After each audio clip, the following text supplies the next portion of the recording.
Well, good afternoon, YouTube viewers. Today we have a 2012 F-150 Platinum with the Eco Boom. And it's here for some front end work, but he asked me to investigate why the MIL was illuminated. And I don't see the MIL on right now. So I want to scan it first to see what codes it's potentially got in the computer before we get carried away with doing several $100s worth of front end work. 242,000 kilometers on this Eco Boom. So this is a new vehicle record. I don't think I've ever scanned this before, so we're starting a new record on it. Let's do a network code scan of all the controllers. Why engine on? I'm going to do it running. I'm pretty sure I can do it running. Just want to avoid putting a battery charger on it. O2 sensor circuit low voltage bank 1. Engine air filter restriction pending. That's a new code, 1548. Transmission computer is the engine computer. That was quick.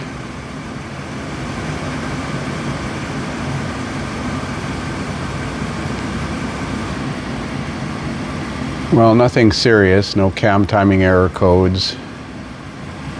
O2 sensor circuit low voltage bank 1.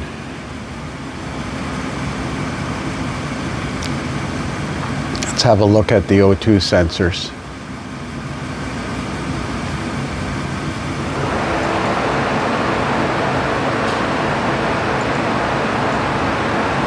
Data display.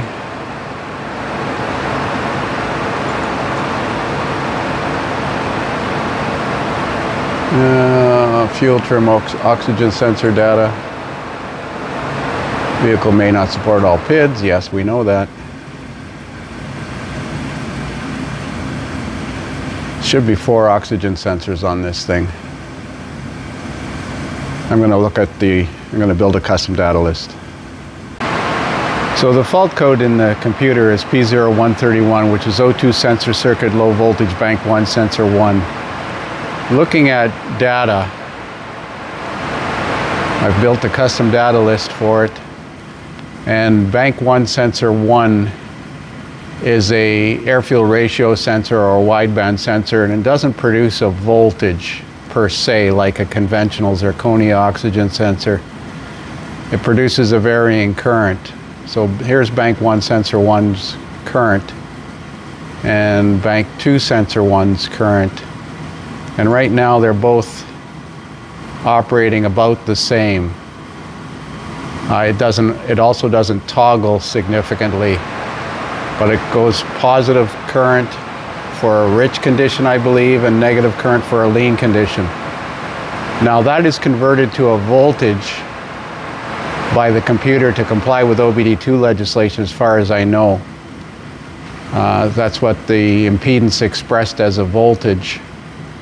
Bank 1 sensor 1 voltage, and it just says 1 volt. And the equivalency ratio for bank 1 sensor 1 is lambda is 1.00 to 0.99, and the other one is the same. They're both, so it's working fine now. Now the troublemaker chart in the service information serves nothing more than to increase the billable hours, because it has you check things like, you know, make sure the code comes back, do a running self-test so that you're going to get super hot, verify the plugs are connected properly and the wires are not crossed, which is nearly impossible, check for obvious oil and water contamination, clear the PC and repeat the self-test. If it comes back, then go on to DW5. Check for a source of potential oxygen sensor contamination, use of unapproved silicone sealers, fuel contamination. I mean, how do you check for fuel contamination? Excessive oil consumption, glycol leaking internally into the engine, short drive cycles in cold weather. Like, give me a break. No, go to DW6. Check for unmetered air leaks. Well, an unmetered air leak should theoretically affect both banks unless it's on one side. Any air leaks present, go to DW7. Check for exhaust system leaks. They want you to pressurize the exhaust system with shop air pressure and use soapy water to check for exhaust leaks around the exhaust flanges and gaskets. I don't hear any exhaust leaks, but I haven't really looked at it that close. We're going to put it up in the air and have a visual inspection on it. If there are no leaks, go to DW8, check for fuel selection concerns. Now then they're going to ask if the customer is using flex fuel. Well, we don't have ethanol blended fuel in Thunder Bay, so that's not likely the case. So go to DW9, check the signal, diagnose the suspect sensor indicated by the DTC. And here it says, is the voltage less than 1.1 volt? Monitor the HO2S with it disconnected. Well, it's not a conventional oxygen sensor, so it doesn't produce a voltage. These troublemaker charts refer to all different engine applications. That's the problem.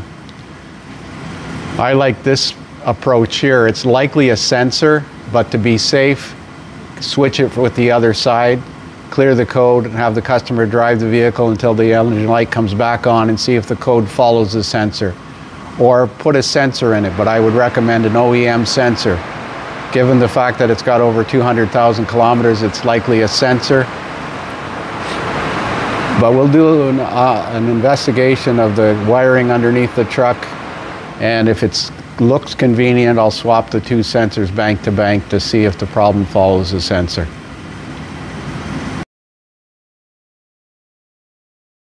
So we're back working on this 12 F-150 with the 3.5 Eco Boom. Bank 1, sensor 1 is that one right up there. Isn't that convenient? There's the plug-in. Maybe go through the wheel well, take the inner fender skirt out. Definitely not getting it from down here. And you're certainly not going to switch them bank to bank just to try them. Given the mileage on the vehicle, we're going to put a new sensor in it and an OE sensor at that. And then see what happens, because the cost of labor to switch them side to side is counterproductive. Wow, they're so proud of this oxygen sensor, they built a truck around it. Try going through the wheel well. Well, ask me if I'm a happy camper.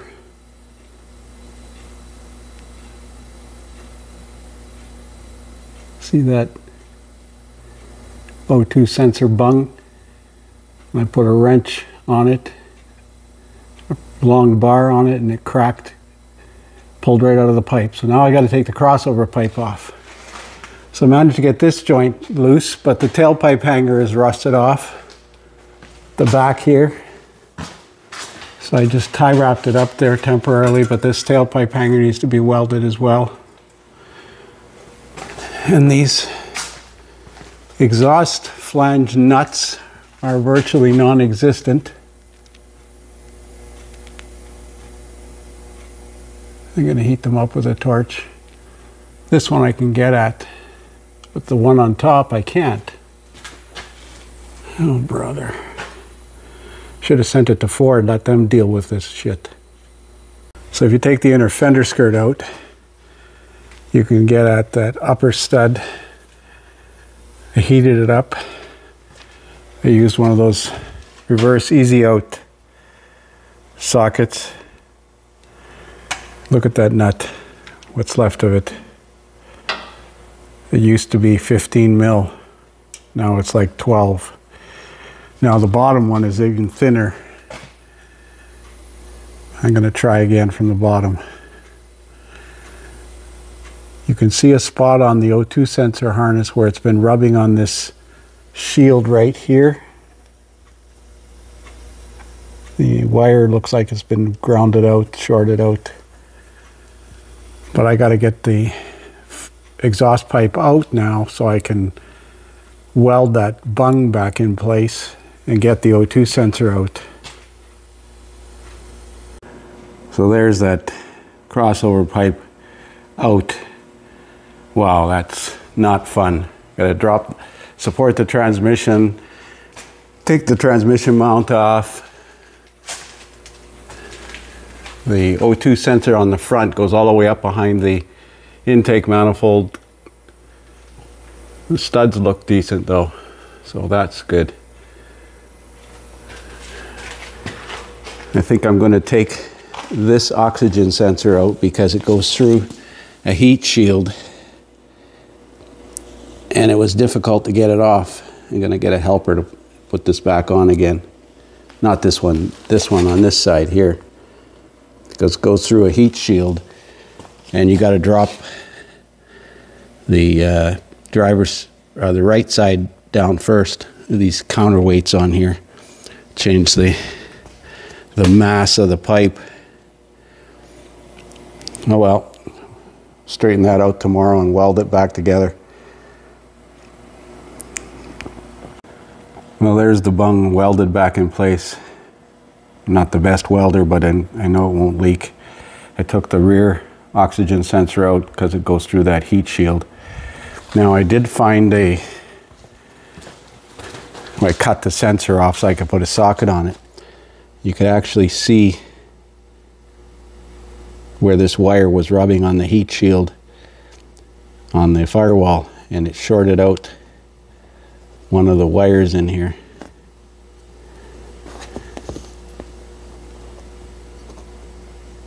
You can see that white wire insulation is compromised on it. So it was a good call. That would short it low, result in low voltage. Well, there it is back together. New bolts back here. I see there's a little pinhole. Oh, that's the drain hole. Yeah, that's the weep hole. New O2 sensor. I should have filmed this before I put the cover back on, but I didn't.